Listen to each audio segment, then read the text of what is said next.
Chapter 1. The Blackened Mile. Captain Adelhard Krieger first smelled the road before he saw it. Not the road itself, not the old Middenland cart track of packed earth and split roots that wound west through the Drakwald like a scar half-healed, but the stink that lay over it in the morning mist. Rot, wet ash, open bowels. The copper stink of old blood, washed thin by drizzle and drawn back out of the soil by a cold dawn. It came to him beneath the resin of pine and the mold breath of the forest floor, and when he reined in on the ridge above the track, he knew, before a single crow flapped snarling out of the trees, that they had found the first dead. The forest seemed to hold its breath around them. Drakwald pines crowded close on either side of the road, black trunks slick with rain, boughs tangled so tightly overhead that the daylight came down in thin gray strips. Moss coated the ditch stones. Brambles had pushed into the verges. The old mile markers of Middenland, once painted in red and white, leaned drunk and broken among nettles. A road abandoned by honest traffic never stayed empty for long. The forest crept back over it. Then the scavengers came. Then worse things. Krieger sat his horse in silence, one gauntleted hand resting on the pommel of his saddle. Water beaded on the brim of his hat and ran in small threads down the stained leather of his buff coat. He was a long-faced man in his 40s, heavy in the jaw, his beard cut close and already silvering at the chin. A puckered scar crossed one eyebrow and vanished into his hairline, an old souvenir from a Northman axe. Men said he looked like a gallows post that had taught itself to ride. Behind him, the small patrol gathered on the slope. Sergeant Brunvoss spat into the ferns and muttered, "That's death, Captain. No mistaking it." "No," Krieger said, "there isn't." Lise Holt had already swung down from her saddle. She crouched in the wet heather with her long rifle slung over one shoulder, pale eyes narrowed at the ground as if the mud itself had insulted her. She was thin as a switch and hard as rawhide, all angles under a wolfskin cloak dark with damp. Of all of them, she looked least like she belonged on a road. She belonged to the tree line, to hidden places, and the arrow-slit view through leaves. Ottmar Kell made the sign of the hammer over his chest and tried to do it discreetly, as though shame could make fear respectable. He was young, too soft for the saddle, his black clerk's coat hidden beneath a borrowed riding cloak. His boots were caked in mud to the knee, and his cheeks had lost all color since they crossed the Talabek tributary the day before. He had ink stains on his fingers and the stoop of a man more used to records than pistols. Krieger turned in the saddle. "Check your powder. No one wanders. No one pisses alone. Voss, with me. Holt, take the left verge and give me eyes in the trees. Kell." The young clerk looked at him with naked dread. "Stay where I can see you." Kell swallowed. "Yes, Captain." They rode down together into the shallow dip, where the road vanished under hanging branches and a drift of pale morning vapor. Crows exploded upward at their approach, black wings thrashing the air, harsh cries shredding the silence. One of the horses shied, another stamped and rolled its eyes white. Then the coach came into view. It had once been a decent merchant's carriage, lacquered green, iron-bound, with the remains of a painted guild mark on the door. Now it lay on its side in the ditch, like a gutted beetle. One wheel had snapped clean off. The roof was stove in, mud, straw, bolts of cloth, A burst chest of tinware, all scattered into the fern-choked ditch and trampled into the earth. The 2 draft horses were down in front of it, or what remained of them. One had been opened from breastbone to belly, ribs spread wide like fingers around a cavity scooped near empty. The second had lost its head altogether. It lay a few paces away, in the brush, the neck hacked ragged, vertebrae showing white through black blood and gristle. Ottmar made a thin choking sound behind his teeth. Brun Voss grimaced. "Sigmar, preserve us!" Krieger dismounted slowly. The mud sucked at his boots as he crossed to the coach. A corpse hung half out of the shattered door, tangled in a curtain strap. Merchant, by the clothes. Fat once, now collapsed in on himself by death. His face had been chewed away from the mouth upward so that the teeth grinned naked through a fringe of torn muscle. One hand still clutched a ring of keys. The other was missing from the wrist. A second body lay under the wreck where the coach had overturned. Driver, neck broken, eyes open, cap lost somewhere in the ditch. His chest had been ripped open. Not cut, torn, ribs snapped outward. Something had rooted inside him like a pig in slops. Krieger crouched by the body and touched the mud with 2 fingers. Still soft. Blood blackened the road in old fans and arcs. Not fresh, but not ancient either. 2 days, he said.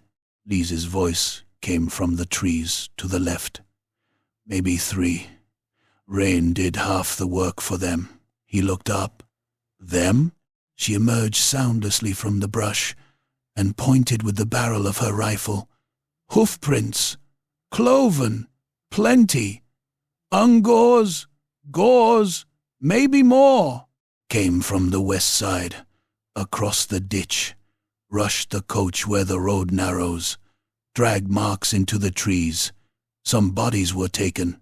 Brun knelt by the headless horse, running thick fingers over the ruined neck. Axes.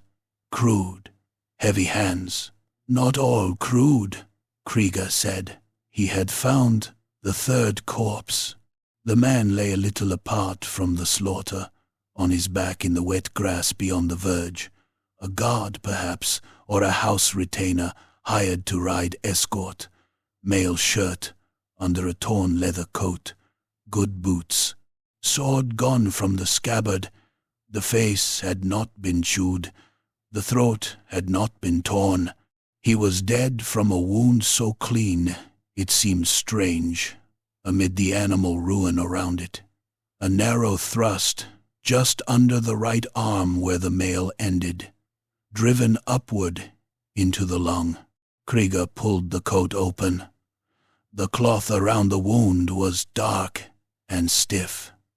He studied the angle. Blade, he said. Thin one. Estoc, or dueling sword. Brun frowned. Beastmen don't fence. No, Lise crouched beside him.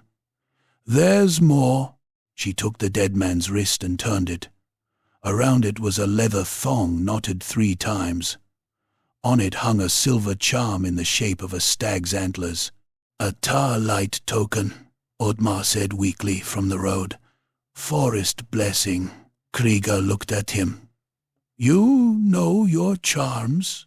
I catalogue shrine dues for the magistracy, Kell said, trying to sound useful rather than frightened.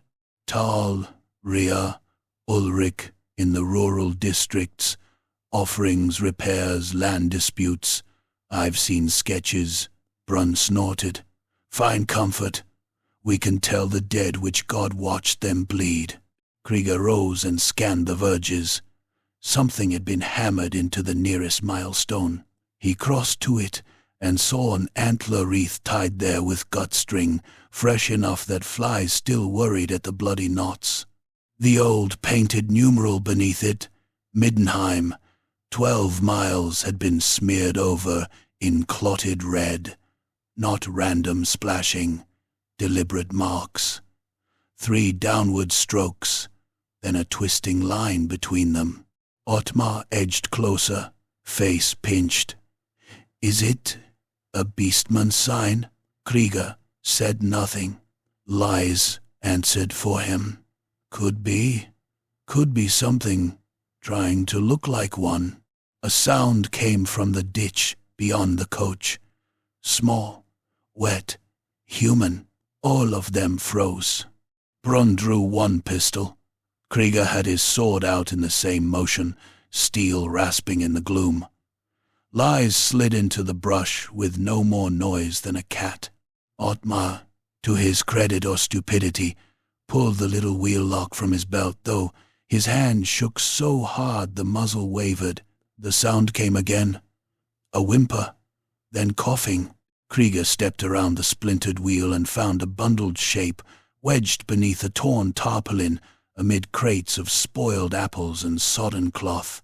A boy, perhaps 14, perhaps 20 hard years, made liars of faces in Middenland. He had a scalp wound glued shut with blood, one ear torn half off, and both legs mashed purple beneath a crate corner. His eyes rolled white when he saw the road wardens. "No," he croaked. No more horns." Krieger crouched. "Easy. You're alive." The boy's stare fixed on the captain's badge. "Road warden?"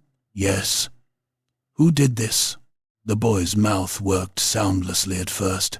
Then he coughed red froth over his chin. "Beasts came screaming from the trees. Big one with iron on its horns. Cut down Herr Dam. Tore open the horses. We ran." His eyes twitched, left, then right, as if remembering too much at once. "But there were men too." Krieger leaned closer. "What men?" "Hunting masks." The words shivered out of him.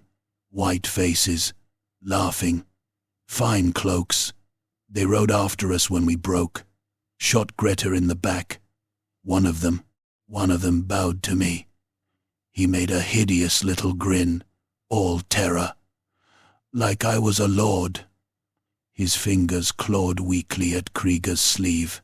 "Said the road was closed by ancient right." Brun and Lies exchanged a look. "Nobles," Voss muttered. "Or madmen. In Middenland," Lisa said. "That can be the same breed." The boy jerked violently, crying out as pain took him. Krieger looked down at the crushed legs, the gut swell already beginning in the belly, the bright, bubbling blood at the mouth. The wheels had broken him inside. Even if they carried him back to Middenheim in a litter, even if a Shallion laid hands on him within the hour, he would die screaming. The boy knew it too. His fingers tightened on Krieger's sleeve with surprising strength. "Don't leave me for them," he whispered. Krieger held the stare for a long heartbeat. Then he laid a gloved hand over the boy's eyes and drew the long knife from his belt.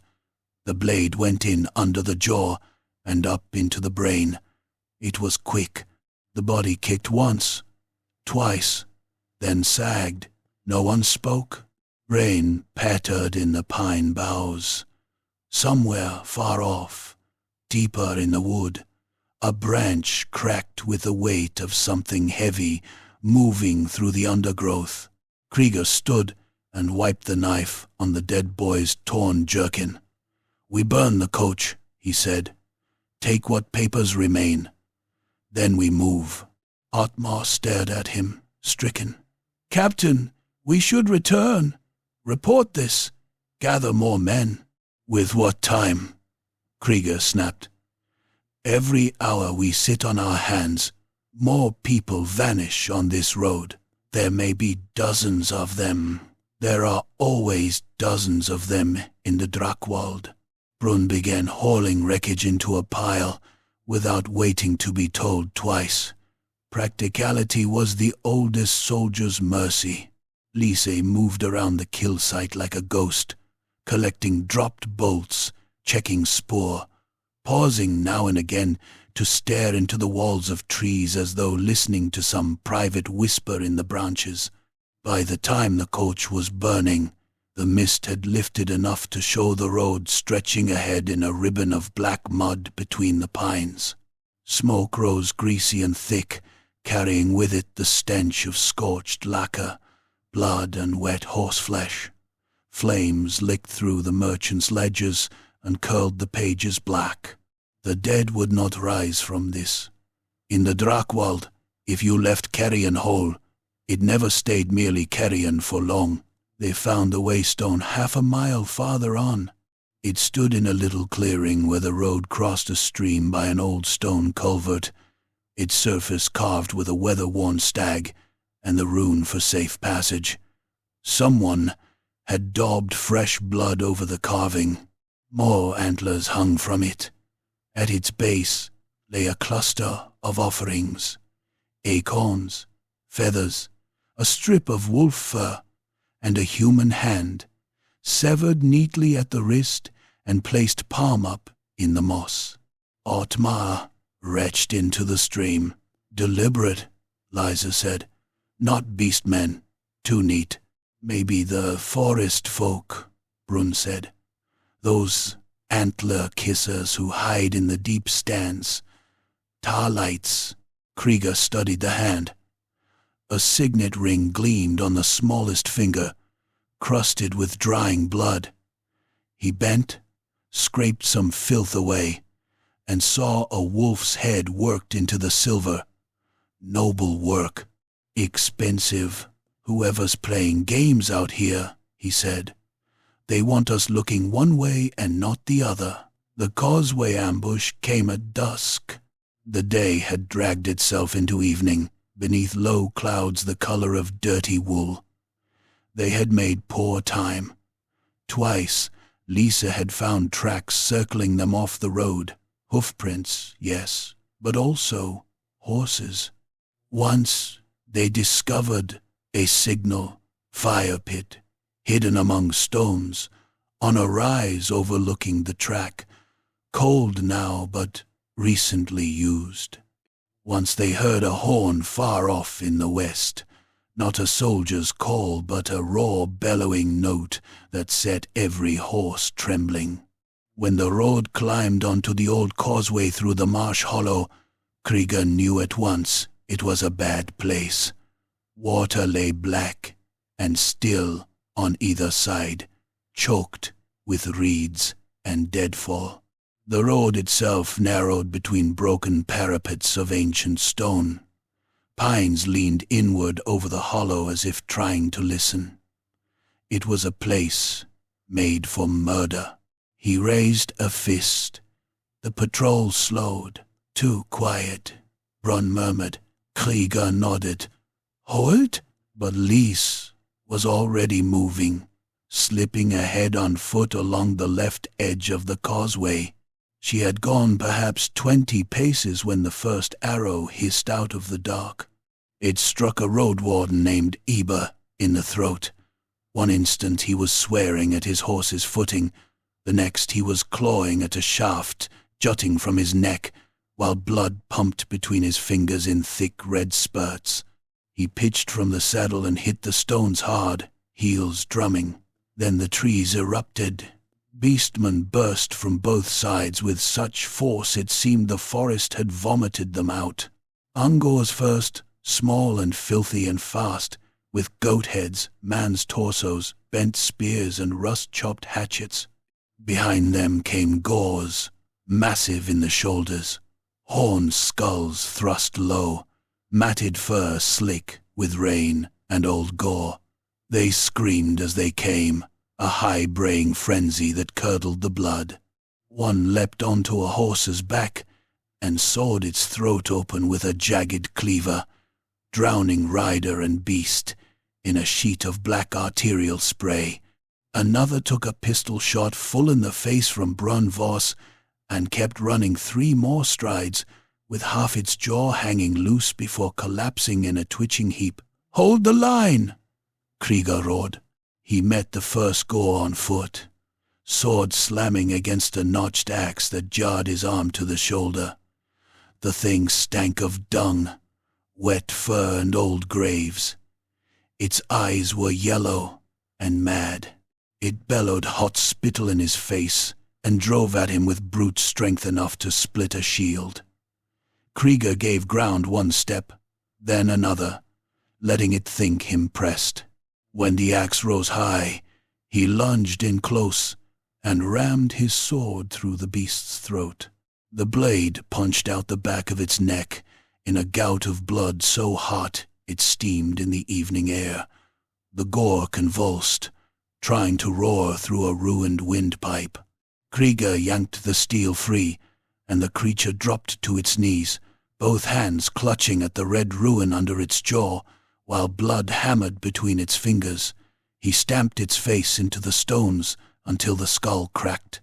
All around him the causeway dissolved into slaughter. A horse screamed with a sound almost human as an hunger hamstrung it. The animal toppled sideways, crushing the thing beneath its weight but pinning its rider as well. The rider, one of the hired woodsmen, hacked wildly from under the thrashing carcass until a spear punched down through his cheek and out beneath his collarbone.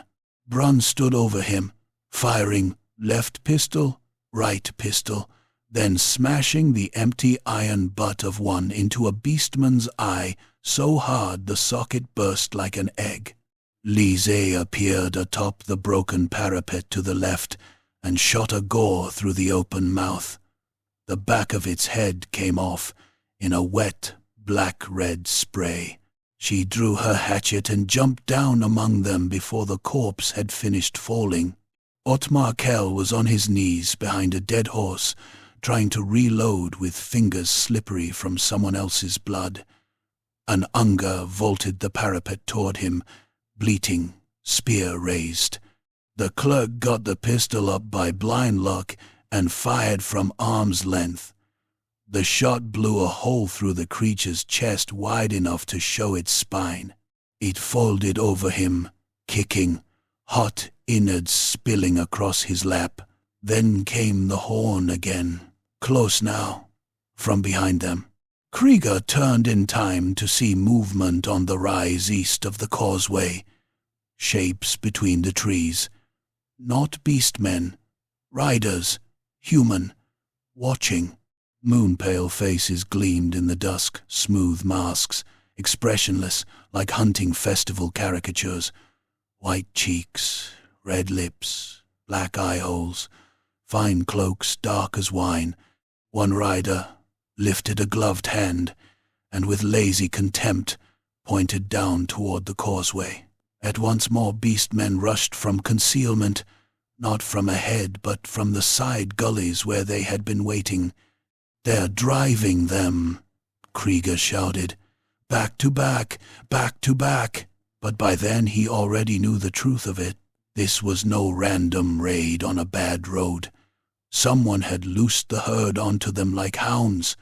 Someone in a lord's saddle and a painted mask had stood off in the pines and watched road wardens die for sport or strategy or some foul amusement that made sense only to the rich and rotten. A gore crashed into him from the side, and they went down together in the mud between the paving stones. Its horn scraped sparks from rock. It bit at him with square human teeth set in a beast's snout.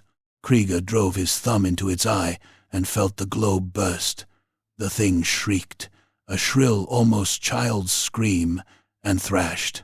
He seized it by one horn, dragged its head back, and sawed his sword across the throat again and again until the spine grated under steel. When he rose, panting, drenched to the elbows in blood, the masked riders were gone. Only the beastmen remained, and those were beginning to break. Too many corpses on the stones, too much pistol smoke, too much stubborn Middenland iron refusing to die quickly enough. The survivors bounded back into the reeds and trees, dragging their wounded, screaming in rage. Silence did not fall so much as stagger into being. The causeway was slick crimson in the failing light. Eber twitched once and was still. One horse thrashed with its guts hanging out like steaming rope. Brunn knelt beside a wounded roadwarden, trying to tie off what was left of the man's forearm above the elbow. Lise stood on the parapet with her hatchet in hand, and blood dripping from her sleeve, staring into the woods where the riders had vanished. Krieger wiped gore from his face with the back of one hand. He looked west, toward the deepening dark under the pines where the road disappeared into Drakwald's moor. "Now," he said, voice low and hard as nailed iron, "we know there are worse things than beastmen waiting on this road." And as the last light bled out of the sky above Middenland, the forest gave no answer at all. Chapter 2. Horns beneath the pines. They buried what they could not carry, and burned what they could not bury. The causeway stank of fresh slaughter long after the beastmen had gone. Blood slicked the old stones in black-red sheets. The dead horse in the middle of the track had to be hauled aside with ropes looped around its hind legs, and even then its opened belly left a greasy smear of guts and half-digested oats across the paving. Crows were already gathering in the pines, heads cocked, waiting for men to show weakness. The Drakwald wasted nothing. Captain Adelhard Krieger stood among the corpses with his hat in one hand and his sword in the other. The blade was nicked, wet to the hilt, and furred with black hair where it had bitten deep into beastman hide. His left shoulder ached, where a gauze axe had glanced from his brigandine and left a bruise broad as a plate. There was blood on his cheek that was not his own, and a rag tied around his forearm where an Ungor's jagged spear point had slit through sleeve and skin. He barely felt it. He had seen too many fields after battle to mistake pain for importance. Sergeant Brunvoss knelt by the last of the dead road wardens and pried the man's badge from his leather coat before the corpse stiffened too badly. It was ugly work. The dead never gave things up easily. Nearby, Ottmar Kell stood bent over, with his hands braced on his knees, retching until there was nothing left in him but bitter spittle. The clerk's face looked green in the thin morning light. His borrowed pistol hung empty at his belt.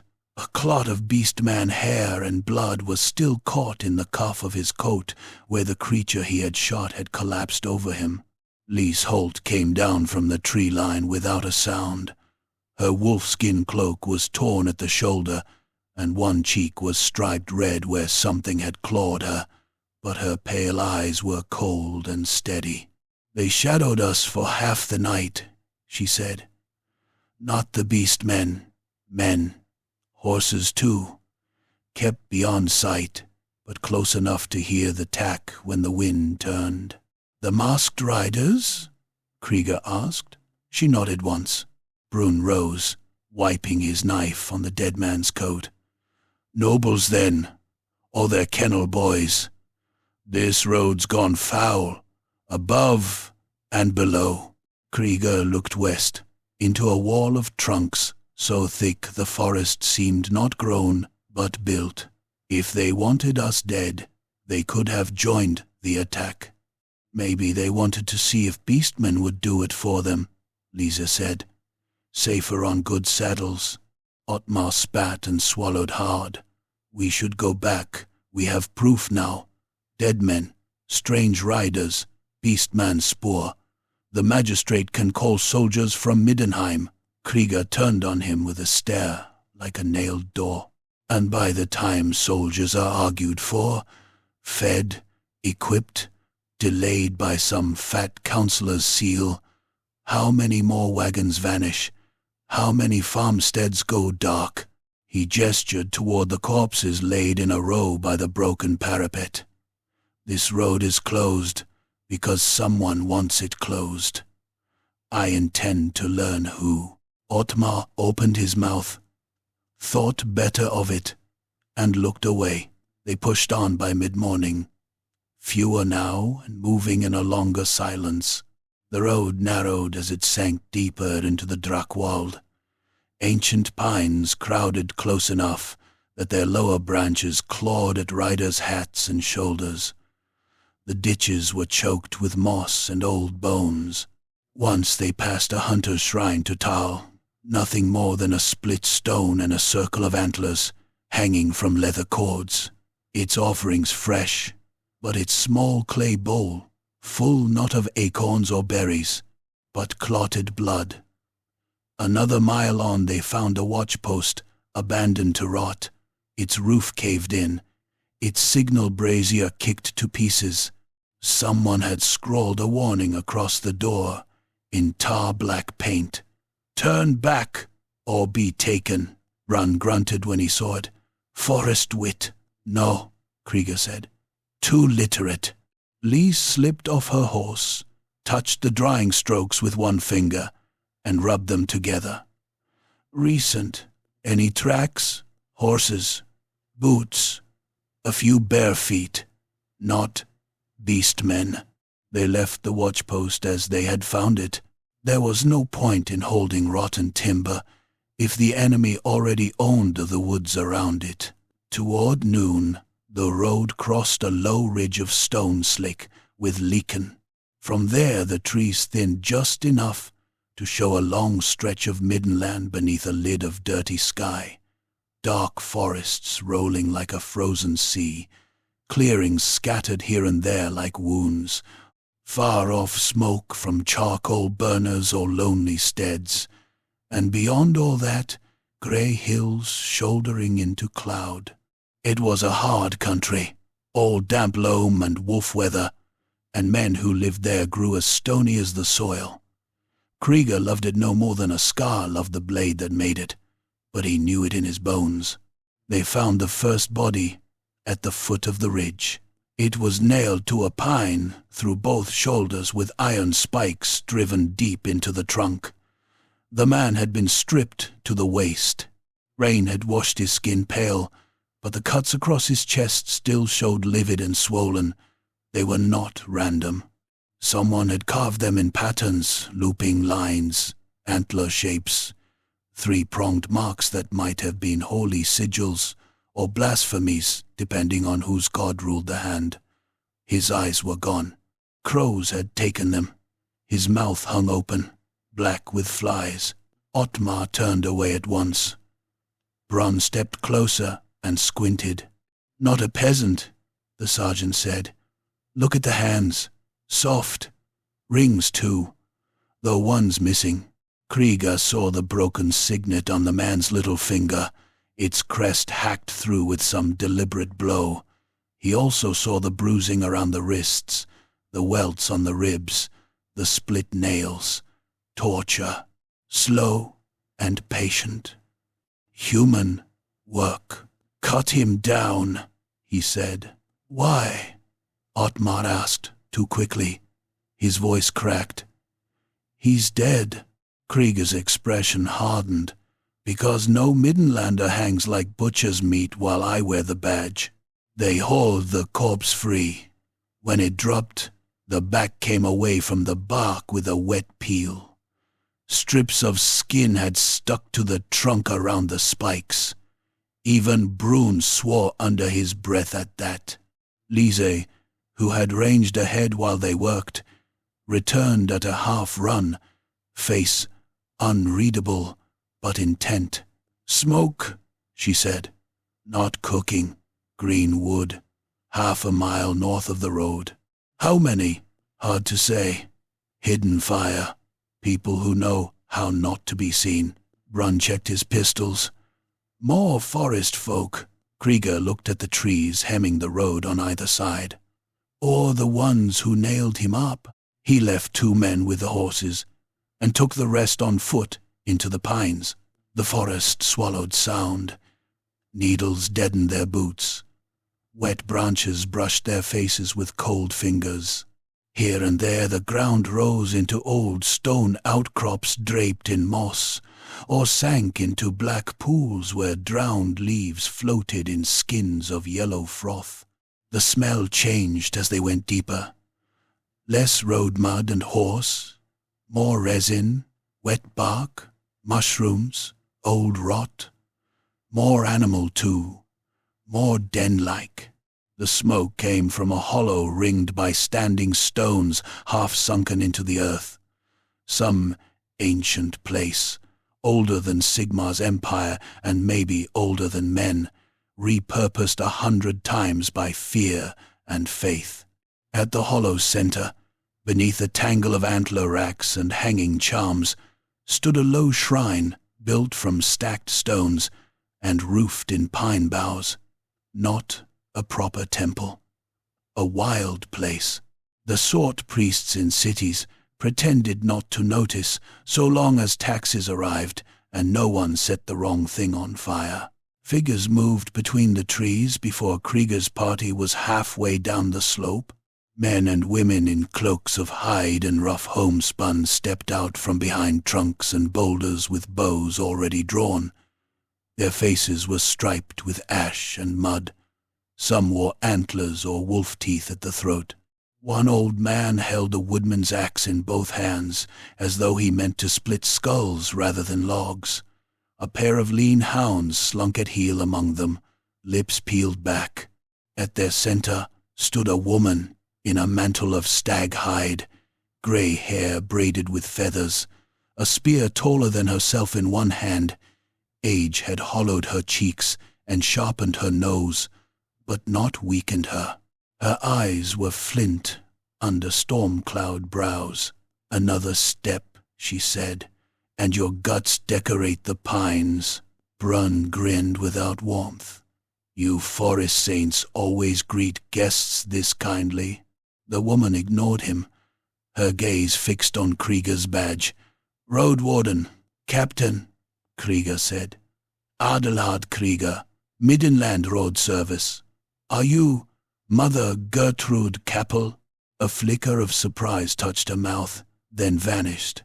"And if I am, then I'd like to know why your people are hanging tall signs over butchered roads and warning travelers away with mutilated dead." At that the bows tightened. A murmur ran through the gathered devotees like wind through needles. Mother Gertrude planted the butt of her spear in the earth. Because fools keep coming where they were warned not to. Because the old road cuts too close to wounded ground. Because every merchant with a purse and every noble with a map thinks the forest is theirs to open and tax and strip bare. The Drakwald remembers older laws. Ottmar spoke before he could stop himself. "People are vanishing. Coaches, messengers, tax convoys." Gertrude's head snapped toward him. "And do you think I dragged them off into thickets and ate them raw, clerk?" "No," Krieger said before the young man could stammer himself into trouble. "But your signs helped keep honest folk away while someone else worked murder." One of the hunters to Gertrude's left spat. "Honest folk? There are no honest folk under noble colors." Krieger took that in. "So nobles are part of this." Gertrude's lined face grew still. That stillness was more dangerous than shouting. "Men from Middenheim came weeks ago. Fine horses, fine boots. Too many swords for pilgrims, too few prayers for hunters. They asked about old stones and Teutogen ruins. When they found no guides willing to lead them, they made their own." Her mouth twisted. "Bought some, beat others, hanged one for lying, cut one woman's son open because he would not speak quickly enough." The old man with the axe nodded toward the body lying on a cloak behind the shrine. Krieger had not noticed it at first. He saw it now. A boy perhaps 16, chest wrapped in bloodied bandages, skin gray, one leg splintered with crooked sticks.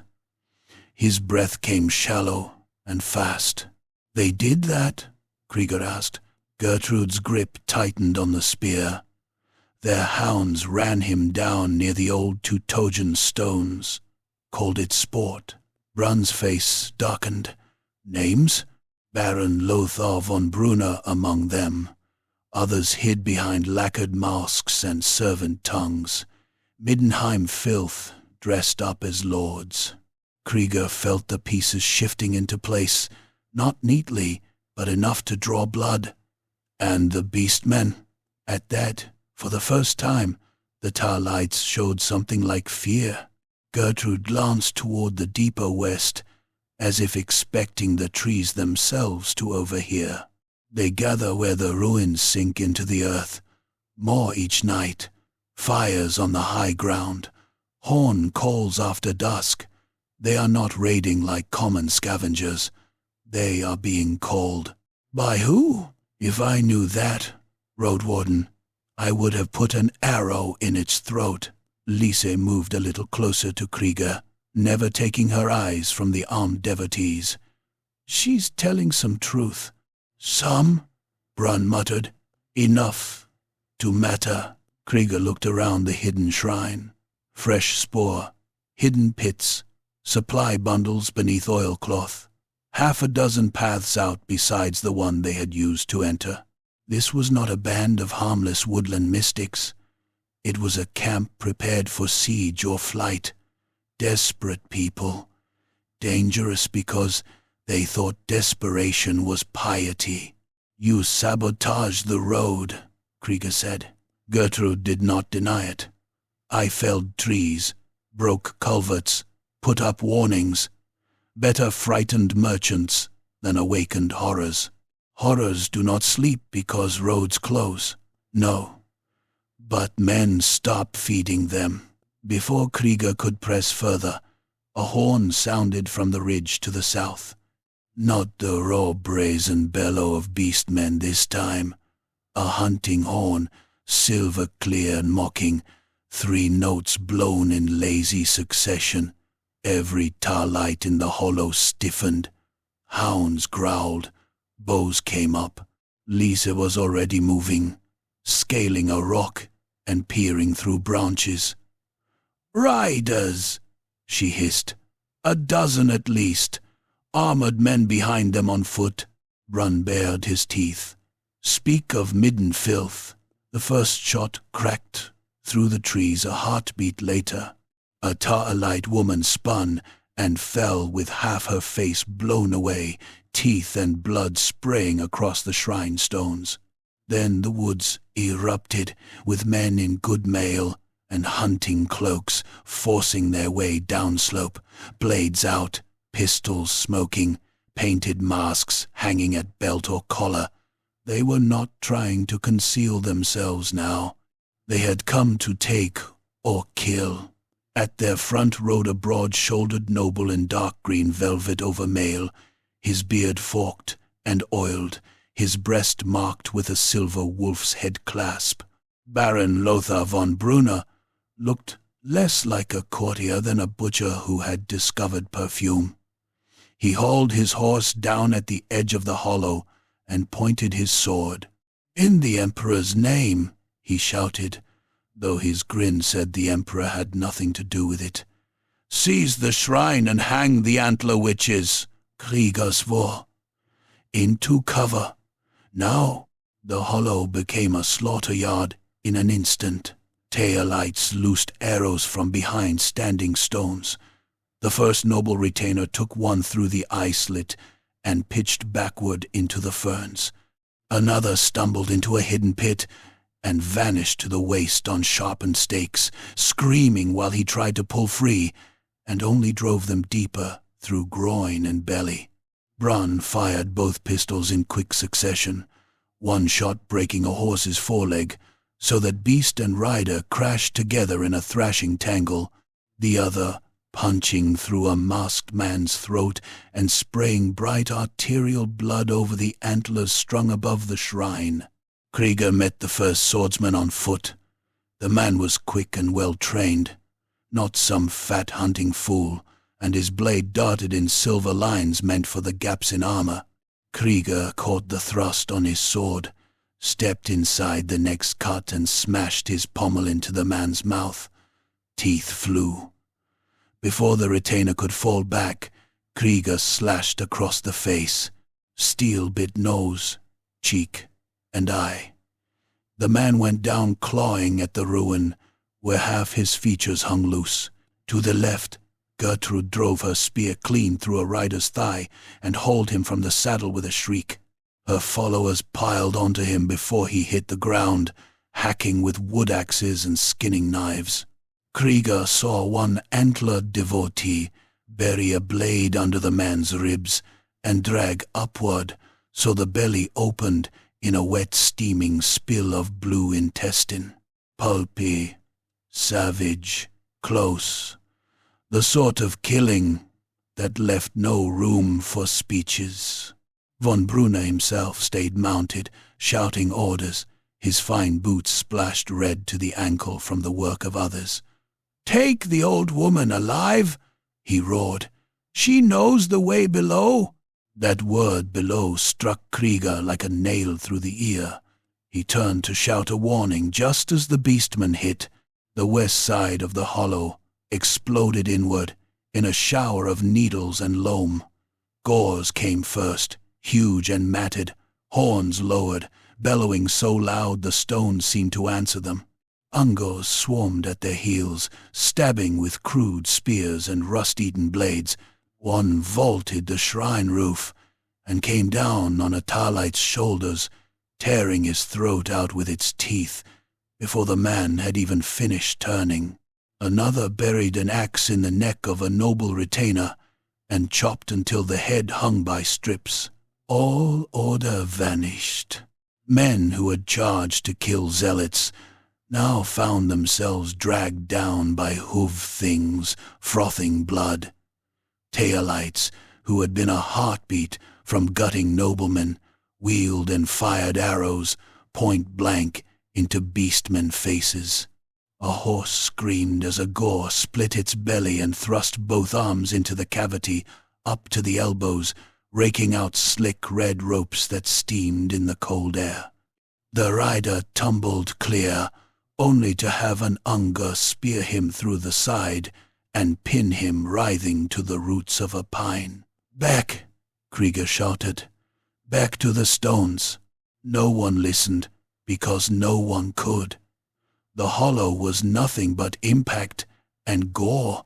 Lice fired from atop the shrine, dropping one beastman, then another, before a bullet from somewhere in the melee punched splinters from the wood beside her head.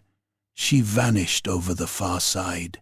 Brun had picked up a fallen halberd and was using it like a slaughterman at market, hooking throats, dragging enemies in, then finishing them with short, brutal thrusts to the face or chest. Ottmar, white as bone, crouched behind a standing stone with a dead man's pistol in each hand and fired one so close into an Ungor's mouth that the back of its skull burst out over his boots. Then Krieger saw the thing moving through the carnage beyond the fighting line. Not the biggest beastman, not yet, but marked apart from the rest. One tusk broken, the other curved yellow from a jaw slick with gore. Horns wrapped in strips of bronze and old cloth charms. A mane of filthy black hair hanging over shoulders, knotted with muscle and old scars. Around its neck hung a chain of finger bones and hammered icons stolen from a dozen shrines. Its eyes found the standing stones, then the shrine, then the west, where the forest deepened toward older ruins hidden under hill and root. A leader, more than that, a thing that knew where it was going. The beastman raised a notched axe dripping human blood and bellowed a command in its own foul tongue. At once the herd's attack shifted. Not random fury, purpose. They were driving toward the shrine, toward the hidden paths beyond, toward whatever lay further under the pines. Krieger understood then that the killings on the road had only been tremors from something larger. The nobles wanted a secret buried in old Teutogen stone. The Talites wanted it buried forever. The beastmen were not merely feeding, they were gathering for it. and all three had chosen to spill blood on his road to reach it. He hacked down an hunger that rushed him and shouted until his throat burned, "If you want to live, you kill the horns first." For one mad instant, cultists, road wardens, and noble retainers obeyed, not because of loyalty, not because of sense, but because the nearest horror was always the one most worth shooting. The hollow rang with gunfire and screams under the dripping pines, and over it all rolled the deeper horn calls from somewhere in the west, beneath the ruined stones of an older darkness still. Chapter 3. The Shrine of the Teutogens. By the time the fighting in the hollow burned down to ragged pockets of murder and breathless stumbling, the Shrine of Tal looked like something dragged up from a nightmare and left to rot in daylight. Bodies lay tangled among the standing stones and pine roots, noble retainers in split mail, antler-clad zealots with their throats laid open, beast-men hacked into steaming heaps where they had fallen foaming and shrieking. Blood had soaked the moss black. Arrows trembled in tree trunks. A horse had crawled halfway into the shrine fire before dying there, its hindquarters split open by axe blows, the stink of burnt hide and singed hair rolling thick through the clearing. One of the Tarlight hounds was still alive, though only in the stubborn, animal way of things, too angry to know they were finished. Its spine had been crushed. It dragged itself in small jerking circles, snarling and snapping until a devotee knelt and crushed its skull with a stone. The survivors did not look at one another long. Captain Adelhard Krieger stood with his sword point planted in the churned mud, chest heaving, his coat dark with so much blood that only half of it could be his own. There was a slice above his collarbone leaking down under the buff leather, a knot on his brow where something heavy had clipped him, and one gauntlet finger hung nearly severed at the tip. He barely noticed. He had seen enough killing to know pain often arrived late, like a lazy creditor. Mother Gertrude sat on a toppled standing stone, with a strip of linen tied tight around her left thigh, where a pistol ball had furrowed through meat. The old priestess had her spear across her lap and watched the survivors with a look that suggested she might drive it through any one of them if they took one foolish step. Her devotees had dwindled to 9 able fighters and 3 wounded. They looked more like half-starved brigands than holy guardians now, all mud, ash, wild eyes, and blood-slick hatchets. Baron Lothar von Brunner had lost his horse and one of his velvet sleeves, but not his arrogance. He stood with a ring of battered retainers around him, maybe 7 men left from the dozen who had ridden down in finery. One mask still hung at a man's throat, white lacquer cracked, red lips chipped away by blood. Von Brunner's beard was clotted with gore, one cheek scored by claws, yet the contempt in him remained bright and dry as kindling. Ottmar Kell knelt beside a shrine stone with a satchel of papers clutched to his chest as if they were armor. He had blood in his hair and dead man's brains on one sleeve. There was a look in his eyes Krieger had seen in green recruits after their first proper fight, the expression of a man trying to decide whether the world had always been this terrible or only became so when he noticed. Lise Holt returned from the western tree line with the silence of a shadow. Her face had gone still in that dangerous way it did when she had seen something worth fearing. "They're not scattering," she said. Everyone listened. The beastmen fell back west. Not far. I found sign all through the low gullies. Fires, dung heaps, horn marks carved into bark. More spoor than a raid needs. She wiped a smear of black blood from her hatchet onto a dead man's cloak. They're mustering, not retreating. Mother Gertrude closed her eyes once, not in prayer but in old disgust. I told you, she said to no one and everyone. The ground is waking. Von Brunner laughed harshly. Your ground bleeds like any other when cut. Krieger turned to him. You came here for something. You named a way below. Start talking before I decide I need fewer nobles. The Baron's hand strayed to his sword hilt. So did Brunvoss's to the knife at his belt. For one hung breath it seemed the hollow would erupt again, survivors hacking one another to pieces over the still warm dead. Then von Brunner smiled with the wrong side of his mouth. You roadwardens always mistake yourselves for magistrates when you smell blood, he said. Still, there is no profit in lies now. He glanced toward the west, where the forest deepened over broken ridges and unseen ruins. There is an old Teutogen sanctuary out there, pre-imperial, tribal.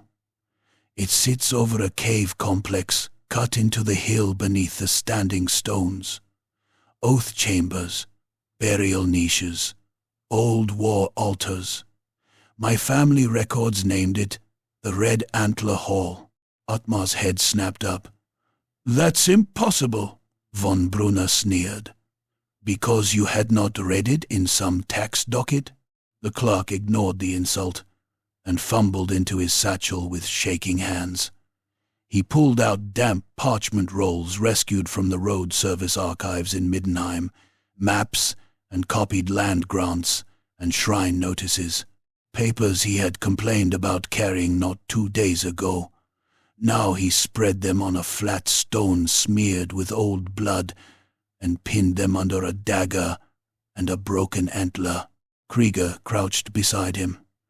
You have something. Ottmar swallowed and nodded. Not proof. Fragments. Old boundary records. Teutogen holdings absorbed after the unification. Several references to a warden road and offerings due at a hill shrine west of the charcoalers' marches. It was struck out in later copies. He traced a line with an ink-stained finger, and this symbol here. Antlers over a crown. The same one carved on the dead man's charm yesterday. Dead. Gertrude leaned closer despite herself. Show me. Ottmar did. And the old woman's mouth tightened. The antler-crown, she said. A fool's relic. Von Brunner's eyes flashed. A relic of legitimacy. Gertrude spat blood into the moss. A relic of slaughter. Teutogen chieftains wore it when they swore to drown their rivals in the forests. It is not a crown as city men think of crowns. It is a vow made metal. Blood tax, wolf law, kill and rule. She fixed the Baron with flat contempt. It belongs in the dark. But it exists, von Brunner said softly.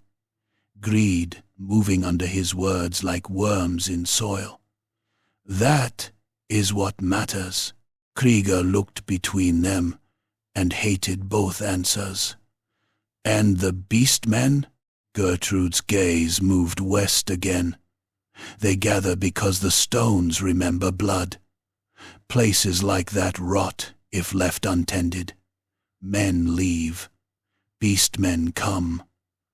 The old cave mouths breathe foul things after rain. We kept folk away for years. Broke roads. Scared merchants. Buried signposts.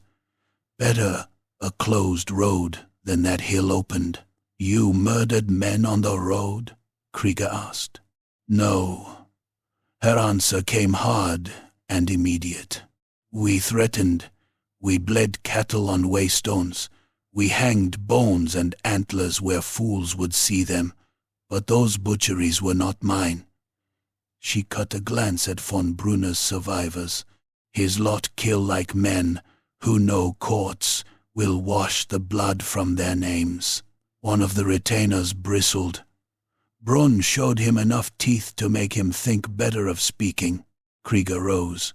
He looked at what remained of his road wardens, at the tarlights clutching axes in cracked hands, at the nobles with their polished scabbards muddy at last.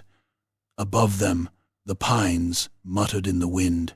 Somewhere far off, a horn groaned from deep in the forest, a long-throated beast sound that seemed to come not from the air but from under the ground. "Listen carefully," he said. "I don't care whose grandfathers knelt where, or what trinket of old barbarian kingship sits in a hole under the hill. There's a bray herd gathering, and every hour we argue adds bodies to it. We move on the sanctuary together, we seal whatever can be sealed, and anyone who tries private games along the way answers to me." Von Brunner gave a slight bow that mocked more than it yielded. "Captain," Gertrude's expression said, she would agree to anything that pointed her spear toward the west. So they marched at dusk, an army only by the charity of language. The road was long abandoned by then, swallowed under roots and thorns, replaced by deer trails, charcoal burners' paths, and older tracks that felt less trodden than remembered. Lise led where sign allowed. Gertrude corrected her when old boundaries and sacred markers intruded. Ottmar kept the crumbling map in one hand and a pistol in the other, muttering half to himself as he matched stream bends and ridge lines to words written by dead clerks whose bones had gone to dust centuries ago. Brunn brought up the center, with the wounded and cursed steadily, in a voice almost affectionate, as if vulgarity were the only blanket he trusted.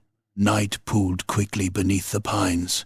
They found the Teutogen hill after moonrise.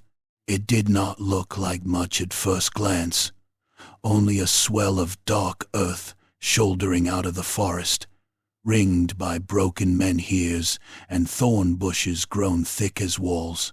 Then the details came clear. Ancient carved stones half buried in roots, spiral cuts, and antler sigils weathered almost smooth, a collapsed stair beneath ivy, standing stones blackened by old fire, a lintel toppled and split, showing worked granite under the moss. The hill had been gnawed open in several places by time and claw. One side had slumped away into a scree of rubble and exposed chambers beneath, rough mouths in the dark, exhaling cold, wet air that smelled of bat droppings, stale blood, and old mineral water. It looked less like a ruin than a carcass with its ribs showing. "No fires," Krieger ordered. "No noise louder than a whisper." That lasted until one of von Brunner's retainers vanished, screaming. He had been edging along the rim of a collapsed trench when the ground under him gave way with a sound like rotten boards breaking. The man plunged waist-deep through leaf mold and stone, arms windmilling. Then something in the hole seized him by the leg and yanked. He howled once, high and shrill, and disappeared into blackness up to the chest. The next cries came thick with panic. Men ran to the edge and saw him jammed in a narrow shaft, clawing at roots while something below tore strips from his calf. Krieger got there first. He looked down into the crack as the man kicked. A pale snout flashed. Horns scraped stone. Red eyes blinked in the dark. Ungos. The shaft was some old vent or escape crawl. The beastmen had honeycombed the hill already. "Pull him up," von Brunner shouted. Too late. A hooked blade punched out through the retainer's belly from below. It came up under the navel and split him to the sternum in one obscene wet stroke. His guts spilled into his lap in a steaming rope of gray-pink loops. He shrieked and tried to stuff them back with both hands. Then another horned face surged up through the blood and bit half his cheek off. Brunn fired into the hole. The flash lit the shaft for an instant, 3 snarling faces below, one man being eaten alive above them, then thunder rolled among the stones. Krieger stamped on the dying retainer's chest and kicked the corpse down the shaft to block it. There was a crunch, a flurry of bleats, then muffled chewing from below. "Move," he said, voice flat. "Now." They found the main descent hidden behind a curtain of roots, where a Teutogen lintel still stood upright between split stones. 2 carved warriors flanked the opening, antlered helms broken away, their faces worn blank by centuries. Water dripped through them steadily, as if the hill bled from the eyes. Ottmar lifted his lantern with trembling fingers. Light crawled down cut steps, vanishing into the earth. The air beneath was colder than a grave. They descended single file into a throat of stone slick with damp. The walls showed old work under layers of grime and calcified seepage. Spirals, knotwork, warriors with boar spears, wolves devouring suns, antlers branching over scenes of sacrifice.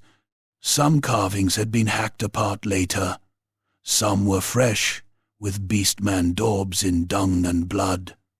The 2 faiths had fought over the walls long after the hands that made them were bones. The first chamber held alcoves, lined with skulls. Human, hundreds once, though many had fallen and shattered. Teutogen, dead, perhaps. Chiefs, oath brothers, sacrifices. The floor was littered with fragments of jaw and brow and old bronze pins. In the center stood a dry basin of black stone, with channels cut around it to carry spilled blood. Someone had used it recently. Dark stains gleamed in the lantern light, still wet in places. Gertrude muttered a prayer through clenched teeth. Von Brunner stepped past the basin like a man entering a church he intended to buy. "The relic chamber is below this. There should be a lower hall with 4 pillars and a—" His words died in a roar as a gore burst from a side passage and hit one of his men hard enough to fold the retainer backward over the basin.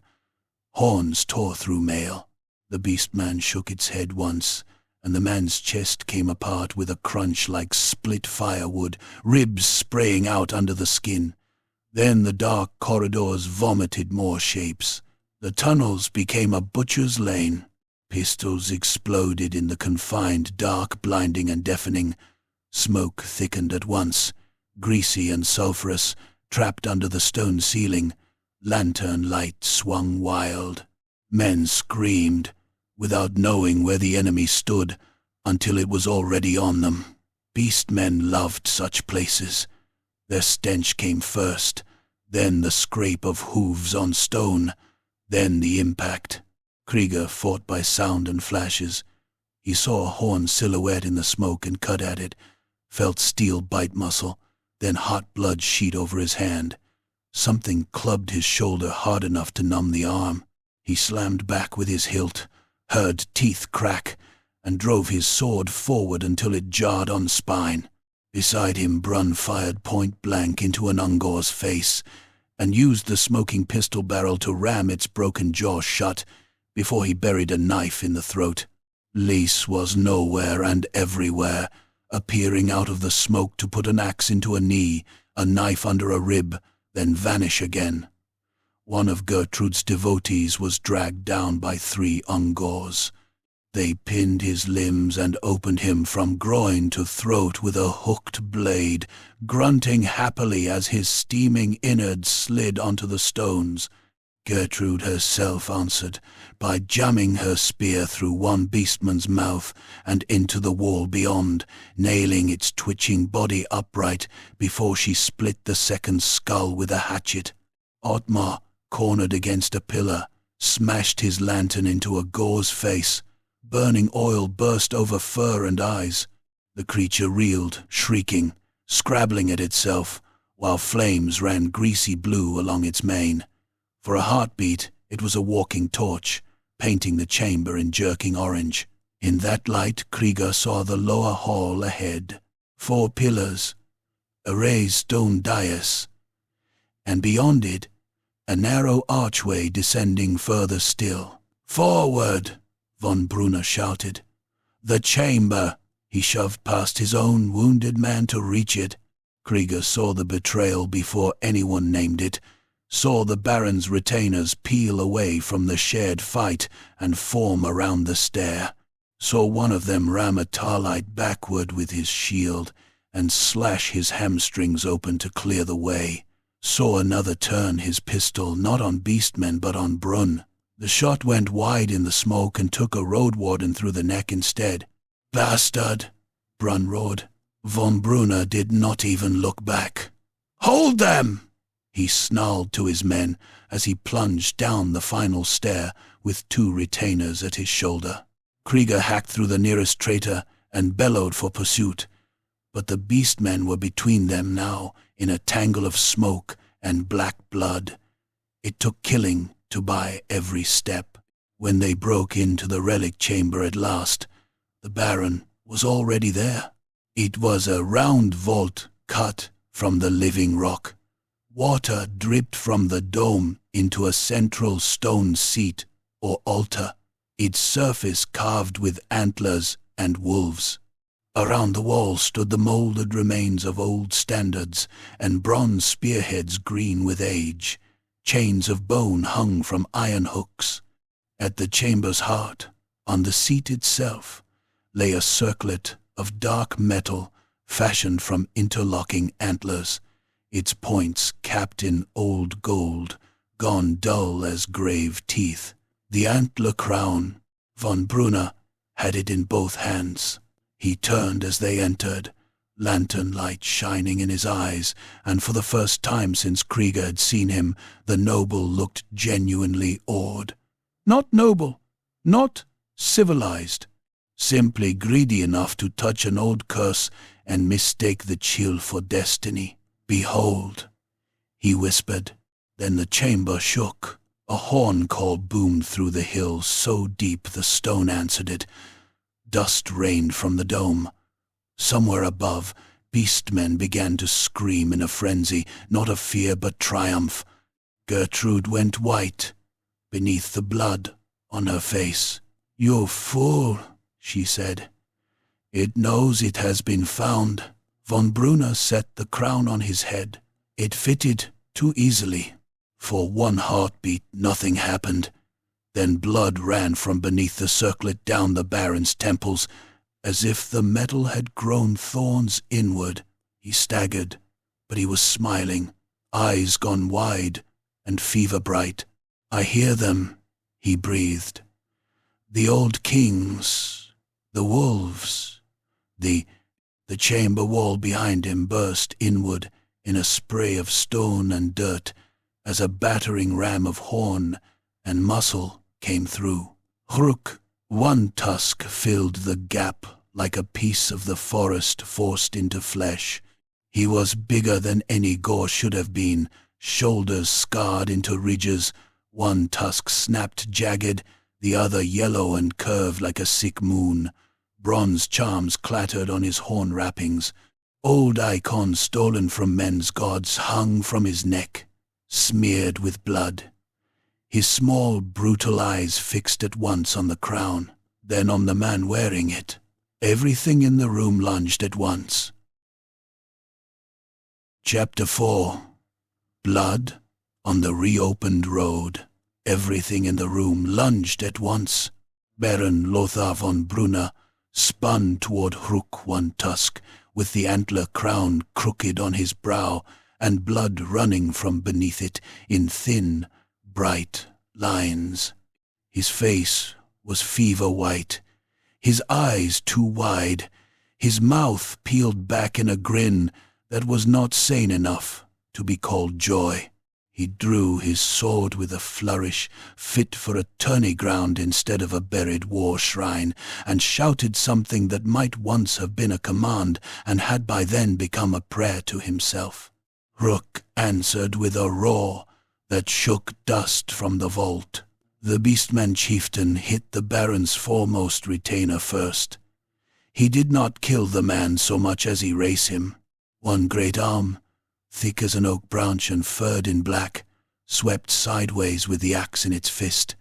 The edge smashed through shield, mail, collarbone and half the man's ribcage in one hammering blow. For an instant the retainer seemed merely staggered. Then the upper half of him folded away from the lower in a red collapse, lungs and ropes of intestine pouring out over the stones. The second retainer fired point blank. The pistol shot burst against Hruk's shoulder in a splash of blood and fur. It only seemed to make the creature larger. He seized the man by the face with one clawed hand, fingers sinking into cheeks and eye sockets, and squeezed until the skull gave with a wet crack like a dropped melon. Bone splinters and one ruined eye sprayed across the old Teutogen altar. Then Krieger was moving. He slammed into the melee with Brunn at his side, sword in one hand, long knife in the other, because the chamber was too tight and too full of murder to trust a single blade. Smoke from discharged pistols hung low and greasy. Lantern light shivered over wet stone and showed everything in jerks. Gertrude's spear darting at a beastman's throat, Lise sliding under a swinging axe to hamstring an Unger. Ottmar crouched by the broken wall, with a dead man's pistol clutched in both hands, frozen between terror and obedience.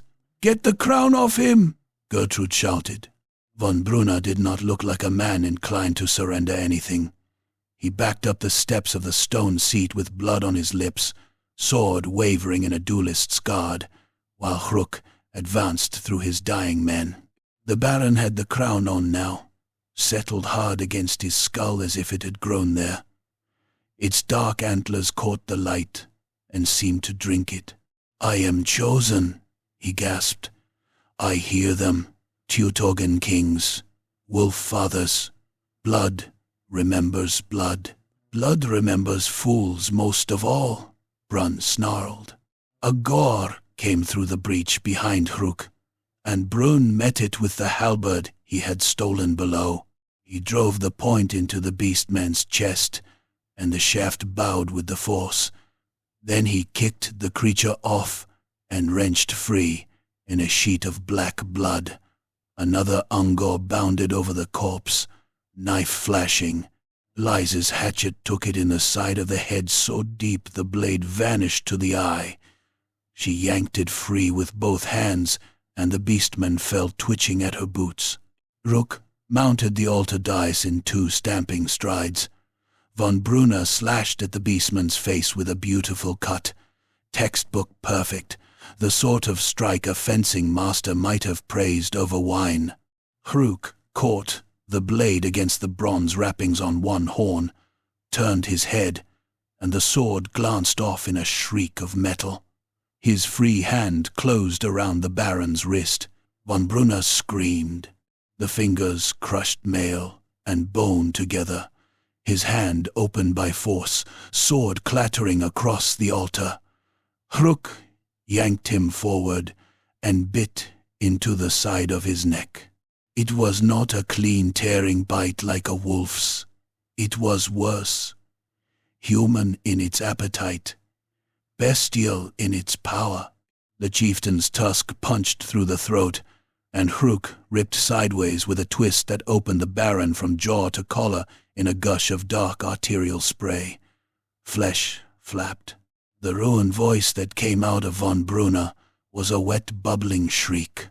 He hammered at Hruk's chest with his free fist, boots drumming on the dais, one hand still clawing at the antler-crown, as if even then he feared losing it more than dying.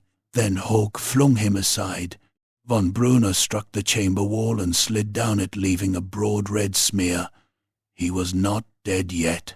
Krieger saw him trying to speak through the hole in his throat, saw the crown still gleaming on his head, saw madness and pain warring in his eyes. He thought that would be the ugliest thing he saw in that room. Then more beastmen came through the breach.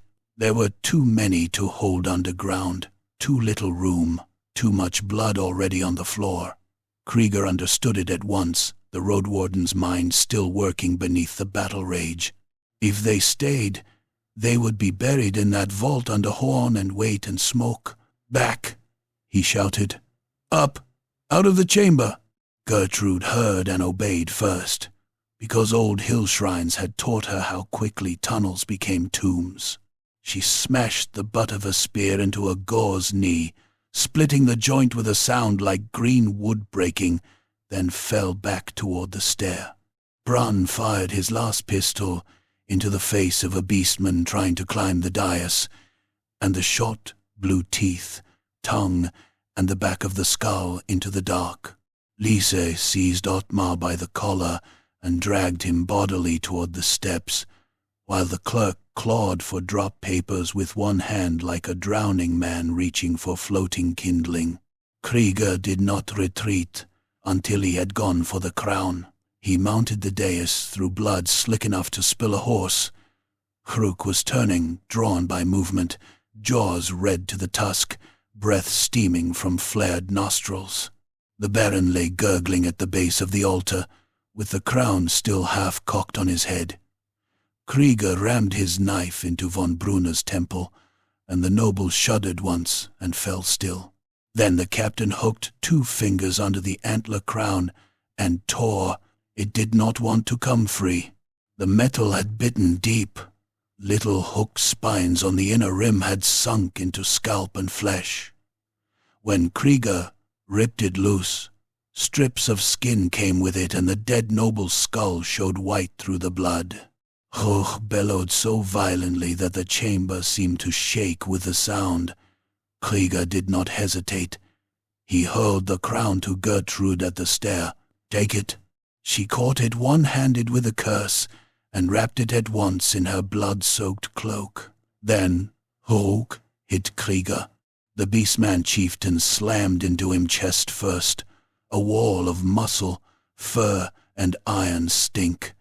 Krieger's feet went out from under him, and they crashed off the dais together. His head struck stone hard enough to turn the world white. Hruk's horns gouged sparks from the floor as the monster drove him backward, one hand at his throat, the other raising the axe for the kill. Krieger jammed his sword up crosswise just in time. The axe came down like a felled tree. The impact nearly tore the blade from his grip. His arms screamed. Hruk leaned into the bind, yellow eyes close enough to see his own reflection in them, a tiny armored man drowning in someone else's hatred. Spittle flecked Krieger's face. The beastman's breath smelled of meat, gone sweet in summer heat. Krieger let go with his left hand, seized the broken stump of von Brunner's sword from the floor, and drove it up under Hruk's ribs. The jagged steel bit deep. Hruk grunted, more outraged than hurt, and punched Krieger across the mouth with a fist like a knotted club. Teeth broke loose. Blood filled the captain's mouth, hot and salty and thick. He rolled as the next axe blow chopped sparks from stone where his head had been, then kicked out at the wounded side. Hruk stumbled one step. That one step was enough. Brun and Lise hit the chieftain together from either flank. Brun's halberd hooked into the beastman's shoulder. Lise buried her hatchet in the meat above the hamstring. Hruk roared, backhanded. Brun away so hard the sergeant spun into the wall and collapsed in a clatter of iron, then stamped backward down the chamber toward the breach where more of his herd forced in behind him. "Krieger!" Gertrude shouted from above. "Now or never." The captain spat blood, snatched up his sword, and ran for the stair. They fled the undercroft with beastmen in their wake, and the old shrine groaning around them. Somewhere deeper below, more horn calls boomed through the rock. The hill was alive with them now. Vents, shafts, rat runs widened by hoof and claw over uncounted seasons. The entire mound had become a nest. They burst out into the night, under a sky drained pale with the first hint of false dawn. The ring of broken stones atop the Teutogen hill was a battlefield already. Beastmen boiled between the menhirs, around the collapsed trenchworks, and up through cracks in the earth like black water forced from a grave. Fires burned in pits. Crude standards of hide and bone flapped in the wind. The last of von Brunner's men were trying to form a line, and failing one death at a time. Krieger took one look, and began turning ruins into a roadwarden's war. "Wagons!" he shouted. The baggage carts from the lower path dragged them across the saddle. "Powder by the shrine earthwork. Pike what gaps you can." He pointed with his sword as if orders alone could nail men's feet to the ground. "Voss, gun line with me. Halt take, whoever can still move, and circle left, through those deer cuts. Hit the flank when I fire 3 shots. Gertrude." The old priestess stood with the cloak-wrapped crown in her arms, and blood soaking the leg bandage to the ankle. "I know what I must do." Krieger believed her. That was almost worse than hope. They had perhaps 40 breathing souls left between roadwardens, tar lights, noble survivors, and 2 charcoal burners dragged from some hidden bothy in the woods. Not enough. Never enough. But men had held worse places, for worse reasons in Middenland. They turned the old Teutogen earthworks into a killing ground. Broken wagons were hauled by sweating, swearing men, and jammed axle to axle across the shallow saddle where the hill connected to the road below. Shields, spear shafts, planks, shattered stone blocks, anything that might slow a charge went into the barricade. Powder kegs from the noble's baggage were rolled into hollows behind it with spare shot and patched bandoliers. Brunn, bleeding from scalp and ear, planted roadwarden survivors in a ragged line behind the wagons and checked every pistol, arquebus, and musket with the reverence of a priest arranging relics. "Wait for the whites," he growled, as if they were back on some parade field instead of ankle-deep in gore and mud. "Not the horns, the eyes. Put it where the eyes are." Lise vanished with 6 of the best walkers into the pines to the left, following game trails nobody else could have seen in that dark. Ottmar was made to carry powder, and hated for trying to help where he would only have died faster.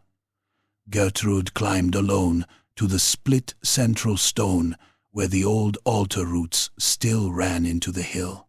She knelt there with the antler crown in her lap and began tearing charms, feathers, and bloodied herbs from pouches at her belt, muttering in a hard, low chant that sounded less like prayer than accusation.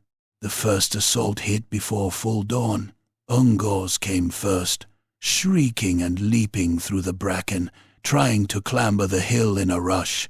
Brunn held fire until they were so near that Krieger could see the cracked yellow on their horns and the spit hanging from their teeth. Then the sergeant dropped his hand. The gun line spoke. It was like being struck in the chest by a door. Flame belched from muzzles. Smoke punched outward in a dirty wall. The front rank of Ungors disintegrated. Heads burst. Chests caved in. One creature pitched backward, with both legs gone below the knee, pumping blood from smooth red stumps. Another had its jaw ripped off and ran 3 more blind steps while its tongue flapped over the ruin of its throat. Shot tore through the packed charge and dropped the rear ranks with those in front so that the whole slope became a tumbling heap of horn, fur, and screaming. "Reload!" Brunn roared. They did, fast as torn fingers and panic would allow. Then the gores came, bigger, heavier, not content to throw themselves away in the first blast. They advanced in a grinding rush behind crudely lashed mantlets of branch and hide, taking the next volley on wood and stolen shields. Some went down, not enough. The survivors hit the wagons hard enough to shift them. Krieger stabbed over the barricade with his sword, taking one gore through the cheek and into the brain. It died biting the blade. He had to brace a boot on the wagon board to wrench free. To his right, a Tarlite woman swung a wood axe into a beastman's wrist and nearly severed the hand. The claw still clung to the wagon rail for a moment, fingers flexing, before it dropped away in a splash of blood. To his left, Ottmar, white with terror, rammed a pike downward into an Ungor's open mouth, and shrieked wordlessly as the creature wriggled on the shaft and tried to climb it toward him. The line bent. Brun fired a pistol point blank through a Gor's eye and used the empty weapon to hammer another's broken fingers off the wagon rim. Krieger kicked one beastman in the chest just as it cleared the barricade and felt ribs collapse under his boot. The thing fell backward into its own kind and vanished beneath trampling hooves. Then 3 shots rang from the woods to the left.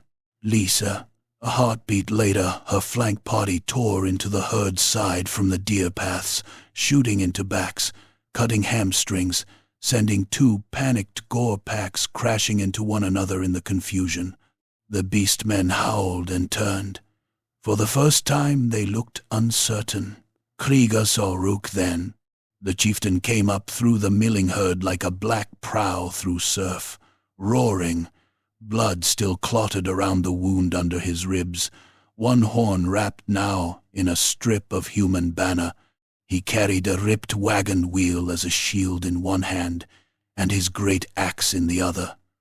Beastmen surged around him with renewed madness. Fear rolled off the defenders in a human stink. Hruk hit the barricade at the center.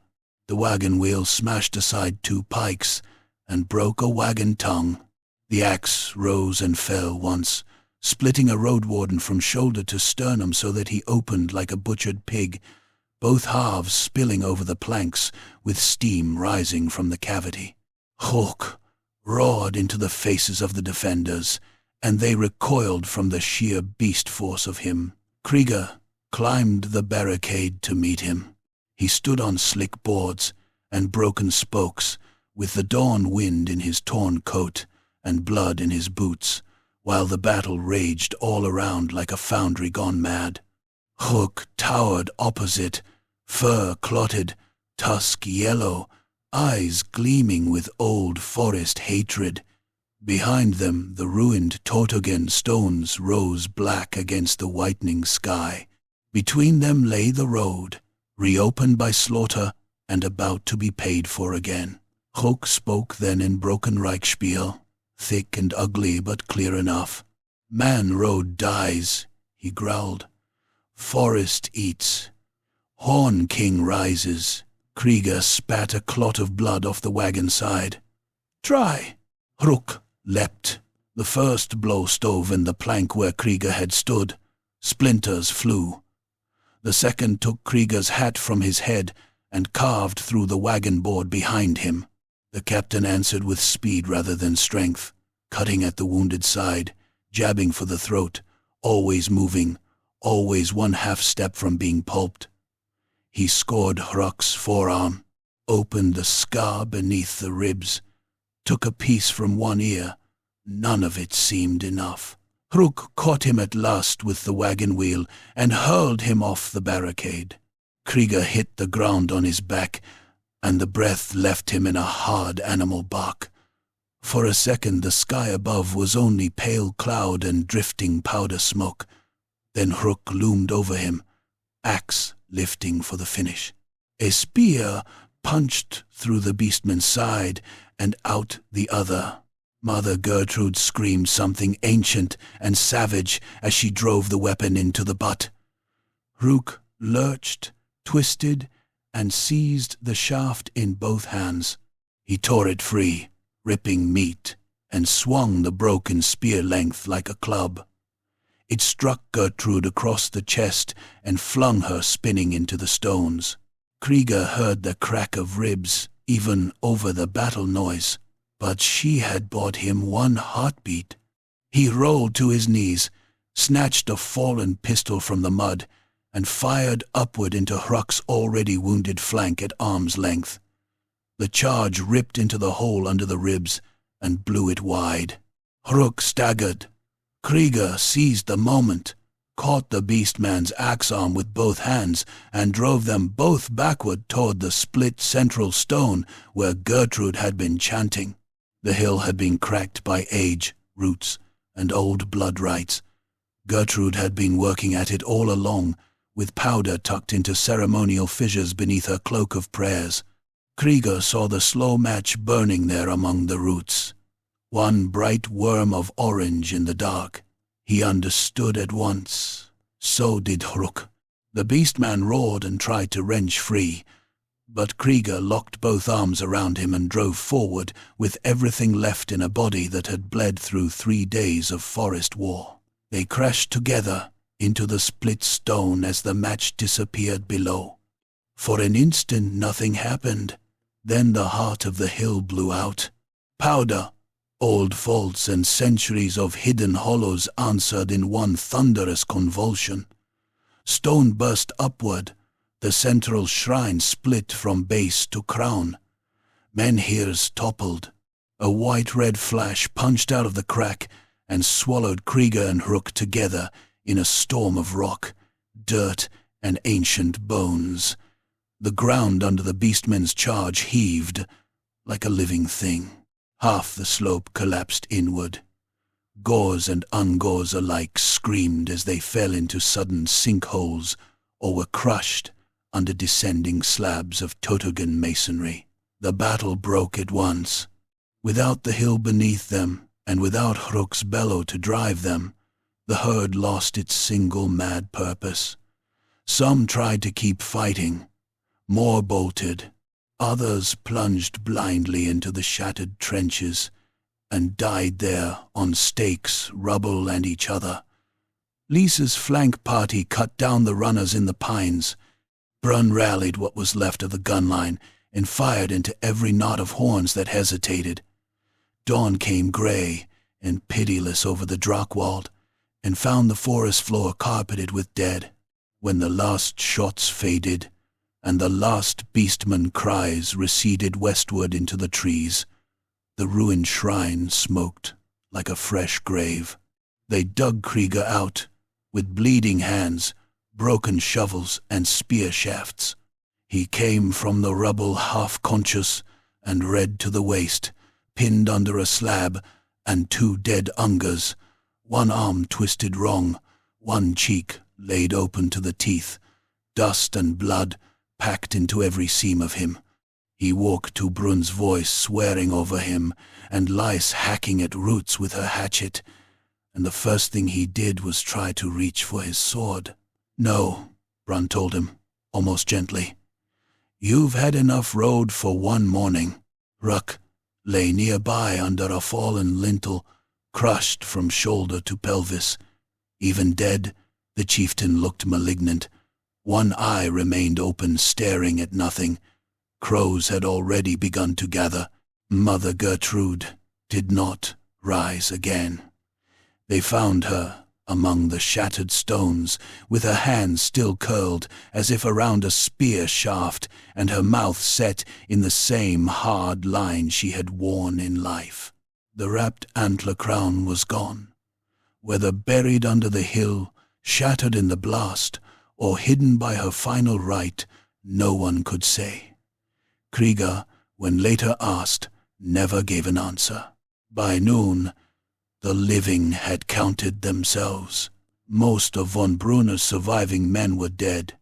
The Baron himself remained in the undercroft, somewhere beyond a collapse of stone and earth, crowned only by rubble and darkness. Of Gertrude's starlights, 4 still breathed. Of Krieger's road wardens, fewer than half. Ottmar lived, though he shook whenever the ground shifted and kept glancing into the trees as if expecting a horned face in every shadow. Brun's left ear hung split. Lise carried 3 new cuts and wore them as if she had picked up rainwater. They spent the day burning bodies and breaking the road clear where the hill's collapse had buried the old track. It was the only kind of victory men like them were ever allowed.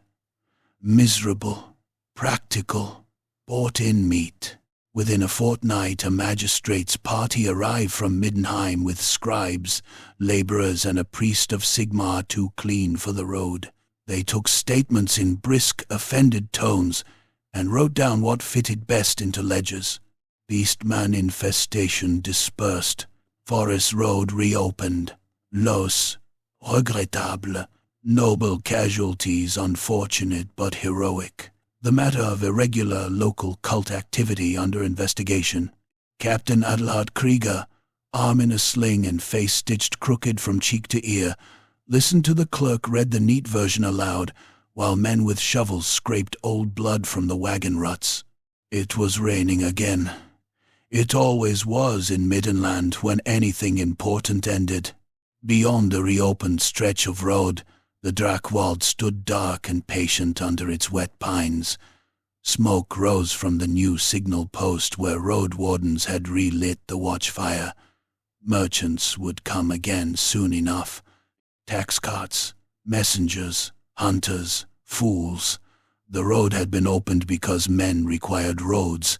The forest had been blooded because the forest required that too. Krieger looked west where the trees thickened over the broken hill and the buried shrine.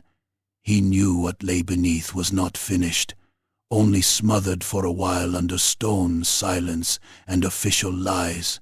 That was often the Empire's best kind of peace. He turned away before the clerk finished reading and walked the road himself, boot heels sinking into fresh mud, through a country that had taken its toll and would ask it again.